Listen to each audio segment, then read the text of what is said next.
Hey guys, today I'm going to be showing you a couple of in-depth Cypher setups for the A site of Split. I'll show you the setup and talk about your positioning in site, and how you can get the most out of your setup and your utility. To be honest, I much prefer holding the B site of Split with Cypher, but sometimes by mixing up the site you're holding as Cypher mid-game, you can catch the enemies off guard and trick them into pushing a well-defended site.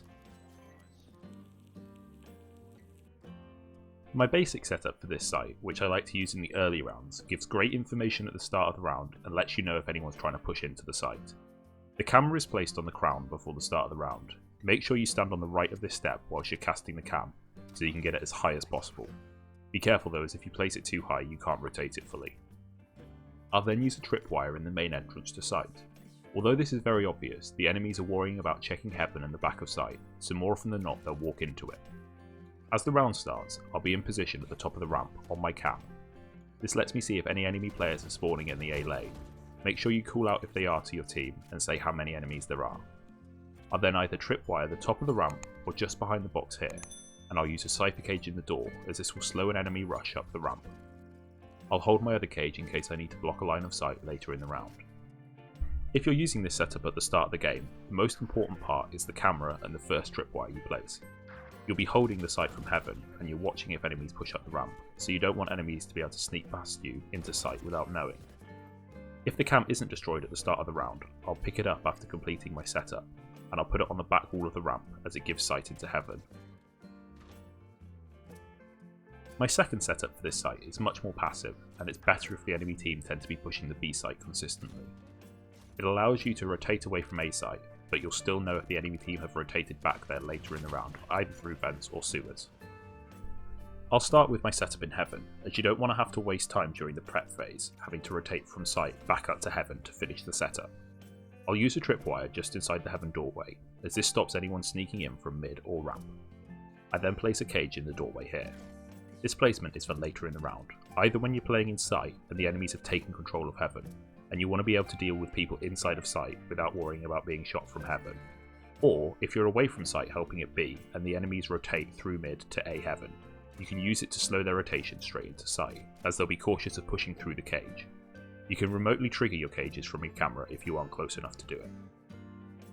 I'll then use the same main tripwire into sight. I place my cam at the top of the wall in screens. This gives a great view of anyone coming from A main or crossing into sight from heaven.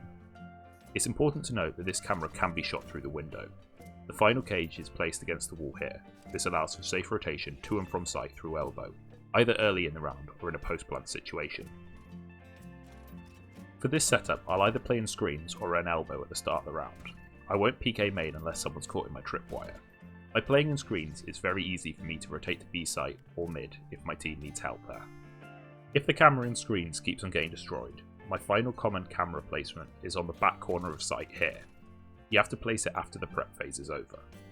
This cam gives the best view of sight and is brilliant in post-plant situations to see where the bomb is planted and where enemies are holding. The three cameras I've shown show the trade-off between information and safety of the camera placements. The cam on the crown gives great information, but it's quite likely to be shot. The cam in screens gives a bit of early round information and is somewhat helpful towards the end of the round, but is still quite obvious. And the final cam is much less likely to get destroyed, but only gives you information once the enemies have taken the site control from you. As Cypher, you have to decide which cam gives you the best chance of winning the round and getting the most out of your utility, especially as the recharge time is 45 seconds if the camera gets destroyed. Your camera placement should dictate your playstyle that round, as if you use the post-plant cam but die peeking early into the round, you get no use from your camera, and you'd have been better off using a more obvious cam that gives you more information to help you peek. So if you use a passive setup, make sure your playstyle matches your setup and play passive too. You don't want to be dying and wasting your utility. I've made in-depth Cypher setup videos for all sites in the game, so if you want to learn effective ways to hold more sites, please subscribe to keep up to date and check out the playlist in the end cards. If you want to learn more about Cypher, please check out this playlist which has guides on how to get the most out of him on attack. Thanks for watching!